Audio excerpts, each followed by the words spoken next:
Salut, c'est Rado, je suis content de vous retrouver pour la mise à jour des zones d'intervention sur quelques marchés choisis, notamment les indices, euro-dollar, bitcoin.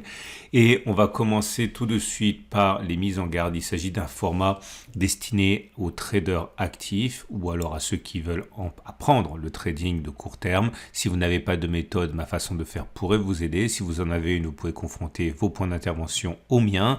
Et sachez également que ce format est sponsorisé par mon partenaire IG qui est le leader des Turbo 24 et leader également en CFD. Bref, c'est le numéro 1 en France et vous avez un lien en dessous de la vidéo et à la fin de cette vidéo pour en savoir davantage.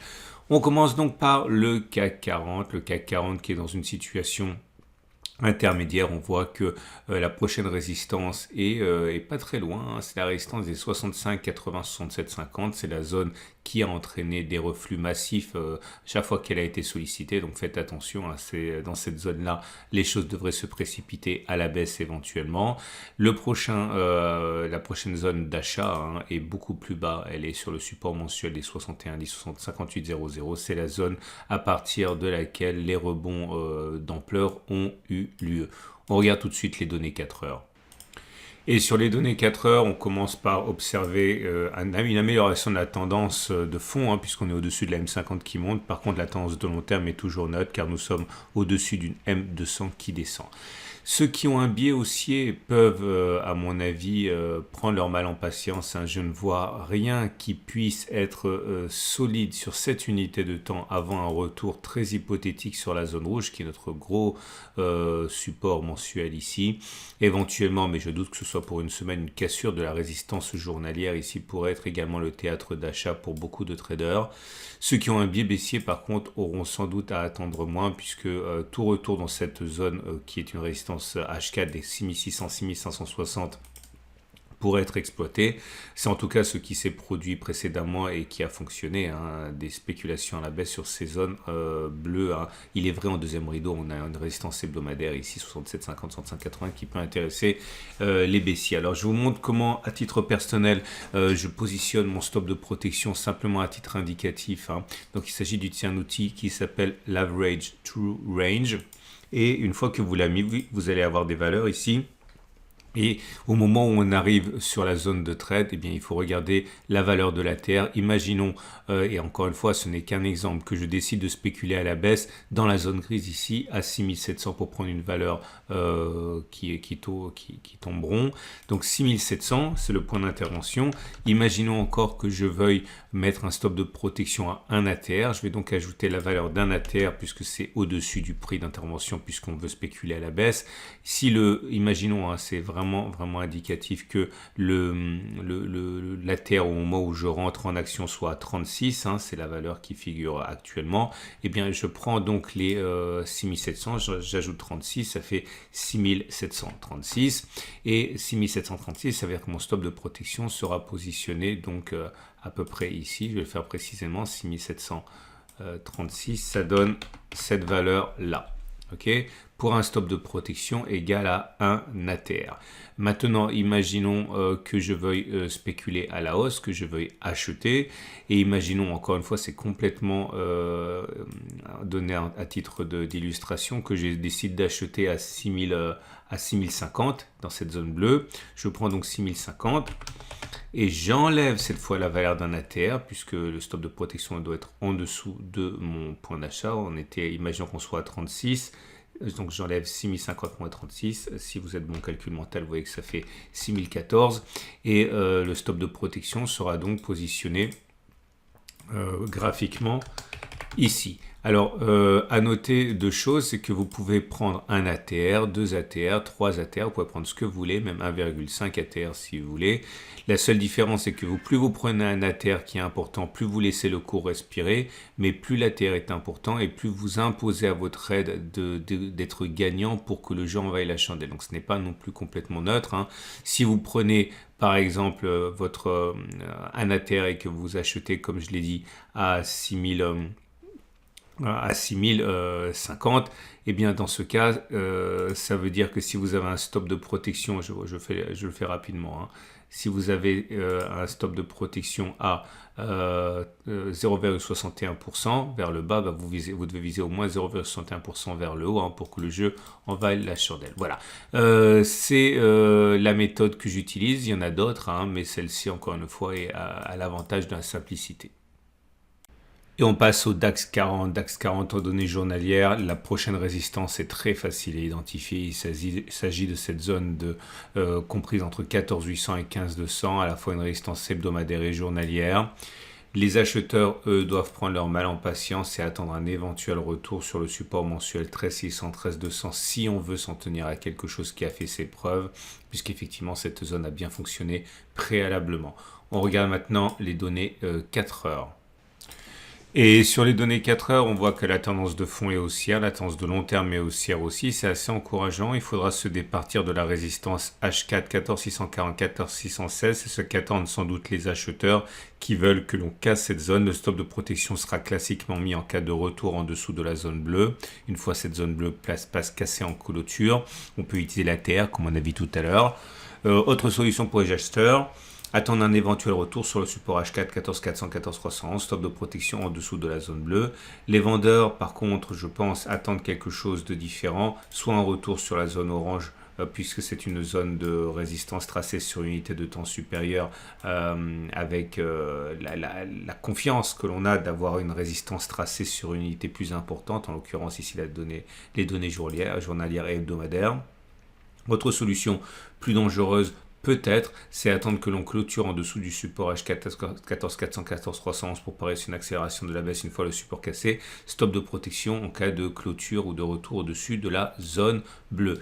Les bougies Aiki Nashi montrent que pour l'instant, il n'y a pas véritablement de tendance clairement établie, puisque vous voyez, ce sont des bougies qui n'ont pas de longueur significative, hein. Ce sont des bougies courtes avec mèche haute et mèche basse. Ce ne sont pas des bougies haussières comme on a pu en avoir préalablement. Donc pour l'instant, le marché se cherche sur le DAX 40. Et on passe au Dow Jones qui est dans une situation également de rebond, mais la tendance n'en est toujours pas haussière pour autant. La prochaine zone de résistance qui nous intéresse est celle des 35 380, 34 850, zone qui a arrêté net la progression des cours précédemment. Et à l'achat, cette zone de support hebdomadaire des 31 280, 36 140 qui a eu le même effet mais à la hausse. On regarde tout de suite les données 4 heures. Et sur les données 4 heures, on voit que la tendance de long terme est neutre car on est au-dessus de la M200 mais celle-ci descend encore. Ce n'est pas le cas de la M50 qui est haussière et au-dessus de laquelle on est, donc la tendance de fond est haussière. Ceux qui veulent acheter attendent et espèrent une clôture au-dessus de la résistance des 33 460, 33 370. Je vais corriger ça parce que je vais mettre un espace, sinon on n'y comprend rien. Voilà. Ceux qui veulent spéculer à la baisse, par contre, attendent probablement que l'on revienne sur la zone qu'on a mentionnée préalablement pour initier une spéculation à baisse. Stop de protection au-dessus de cette zone. Ceux qui veulent acheter au-dessus de la résistance ASCA des 33 460 mettront un stop loss en cas de retour en dessous de la zone bleue.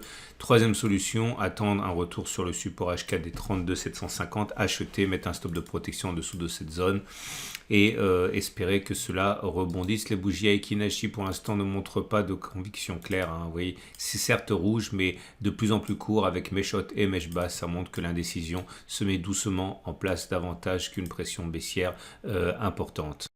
Et on passe au Nasdaq, le Nasdaq qui pour l'instant peine à repasser cette résistance hebdomadaire des 13 370, 12 950 qui du coup devient notre résistance de référence, hein, pour la suite.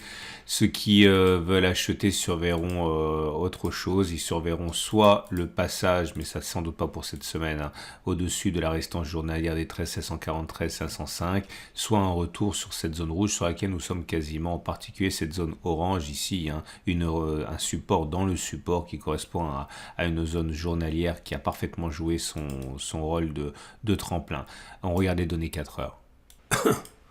Et donc sur les données 4 heures, on voit cette difficulté majeure à passer la résistance H4 des 13 1370 12 950. C'est la zone sur laquelle les traders baissiers attendent pour intervenir, comme ils l'ont fait d'ailleurs. C'était le 3 juin. À l'achat, la zone sur laquelle nous sommes, c'est toujours possible. Support H4, 12 600, 12 450, surtout qu'en deuxième rideau défensif, il y a cette énorme zone rouge. Mais c'est assez compliqué de trader dans ces conditions quand on est confiné par un support et une résistance tracée sur une unité de temps supérieure. N'importe quoi peut se passer à n'importe quel moment. Et il faut vraiment se méfier, c'est vraiment les conditions les plus compliquées. Pour l'instant, les bougies Aiki Nashi ne montrent pas de conviction claire. Vous voyez, ce sont des bougies qui sont de plus en plus courtes et comble de l'indécision. La dernière bougie a une mèche haute et une mèche basse, donc il n'y a vraiment aucune force qui se détache. La tendance de long terme est toujours baissière, la tendance de fond est haussière. Bref, encore plus de neutralité lorsqu'on regarde la dynamique en cours. Donc pour l'instant, on va dire que le Nasdaq est en train de rebondir sur la zone rouge là, mais encore une fois, les difficultés sont assez proches. Clairement, si vous voulez acheter, vous avez la possibilité de le faire maintenant. Stop de protection en dessous de la zone bleue avec la TR notamment. Si vous voulez spéculer à la baisse, vous pouvez faire l'inverse. Spéculer à la baisse sur la zone bleue suivante en mettant un stop de protection au-dessus de la zone bleue. Mais j'insiste, c'est sans doute le marché le plus compliqué à trader actuellement. Et on passe à l'euro-dollar. L'euro-dollar sur une énorme zone ici de support mensuel. Je vous montre le graphe en données mensuelles pour que vous compreniez l'importance de cette zone. C'est une zone qui a fait tampon à la baisse depuis 2015. Jamais on a fini le mois en dessous. Donc il est évident que la pression haussière qui s'exerce ici est très forte. Il faut en tenir compte pour ceux qui voudraient spéculer à la baisse. Vous avez clairement la marée contre vous. En tout cas, pour l'instant, ce qui est sûr, c'est que cette zone dans laquelle nous sommes est une zone de pression forte à l'achat, en particulier ce petit support journalier 1,0643, 1,0625, support dans le support, ancienne résistance qui a été cassée, qui a changé de polarité, qui est donc devenu support. La prochaine zone de vente, et là, c'est la résistance hebdomadaire d'1,0911, 1,0808. Il faut savoir que cette zone sera très vite contrecarrée par la pression haussière qui arrive sur la zone rouge. Donc, méfiance, si vous êtes vendeur, c'est évidemment toujours possible, mais quand même peut-être plus risqué que d'habitude actuellement. On regarde les données 4 heures. Et sur les données 4 heures, on voit que la tendance de long terme est plutôt neutre car on est au-dessus de la M200, mais celle-ci descend. La tendance de fond également car on est au contact d'une M50 qui est plate. La prochaine résistance c'est 1,0786, mais c'est sans doute sur la résistance des 1,0911, 1,0808 que les traders baissiers tenteront leur chance. Stop de protection, bien sûr, comme d'habitude, au-dessus du point d'entrée, notamment en utilisant la TR. Prochaine zone d'achat, on l'a dit, un retour sur la zone de support journée des 1,0643, 1,0625, même si toute la zone rouge actuellement dans laquelle nous sommes est une zone de support. La confluence de plusieurs supports sur plusieurs unités de temps dans la zone des 1,0643, 1,0625 est guettée par de nombreux traders.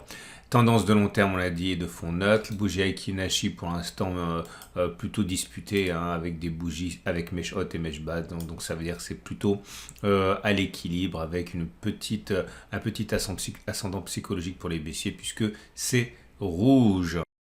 Et on termine avec Bitcoin actuellement sur un colossal support mensuel à 42 170 28 750. Je vous montre les données hebdomadaires pour mieux voir l'épaisseur et la légitimité de cette zone. Vous voyez cette zone qui est une zone de congestion à l'origine, eh bien a servi de support chaque fois qu'elle a été attaquée et c'est pour ça que comme pour l'euro-dollar, nous sommes sur une zone immense de pression haussière. Il faut se méfier si vous êtes baissier. En tout cas, le rebond pour l'instant peine, mais la zone tient. Ceux qui veulent acheter regardent de près la zone actuelle pour le faire. En particulier, si on va chercher le support journée et 30 980 29 70, on regarde les données 4 heures. Et sur ces données 4 heures, plusieurs choses. La première, c'est qu'on voit bien que la tendance de long terme sur cette unité de temps est toujours baissière. Vous êtes en dessous de la M200 qui descend. Donc, la tendance de fond est plutôt haussière, au-dessus de la M50 qui monte. Bref, c'est assez disputé. La zone bleue que vous voyez est une zone de résistance. Une zone de résistance, c'est une zone de congestion qui a été cassée, qui a changé de polarité, qui est devenue donc de support, elle est devenue résistance. Et ça bloque, ça bloque, ça bloque. Et actuellement, nous sommes dans cette zone. Donc attention, c'est vraiment une zone de turbulence importante entre une énorme zone de support et à l'intérieur une zone de résistance. L'autre zone de résistance c'est à 37 665. Si vous voulez acheter, sachez que 1, c'est risqué. 2, n'oubliez pas votre stop de protection. Ceux qui veulent spéculer à la baisse sur la zone bleue, eh bien, devront mettre un stop de protection au-dessus de la zone bleue, notamment avec la technique de l'ATR. Ceux qui veulent spéculer à la baisse sur la zone orange devront mettre une stop de protection au-dessus de la zone orange. Ceux qui veulent acheter, attendre sans doute soit que l'on revienne sur la zone bleue ici, voire la zone orange, avec un stop de protection toujours, mais vous l'aurez compris, c'est une zone de turbulence très importante. Bref, le mode lessiveuse est activé, à réserver quand même aux investisseurs, aux traders les plus actifs. C'en est terminé de la mise à jour des zones d'intervention. Je vous rappelle que ce format est mis à jour toutes les semaines. Pensez à vous abonner pour ne pas louper toutes les vidéos. Il y a plusieurs vidéos par jour, en particulier la mise à jour de celle-ci, c'est le lundi matin. Et également, si on arrive sur une zone qui me semble intéressante, dont j'ai parlé dans cette vidéo, eh bien j'en parle et j'alerte dans l'onglet YouTube, communauté de ma chaîne YouTube. N'hésitez pas à vous abonner, à liker si vous avez aimé. Et pour la dernière des choses, je vous rappelle que tous ces graphes sont issus de la plateforme qui est mon partenaire trading, c'est IG. Vous pourrez trader sur Bitcoin, sur Eurodollar, sur les indices avec des Turbo 24. Et je vous dis donc à lundi pour la mise à jour.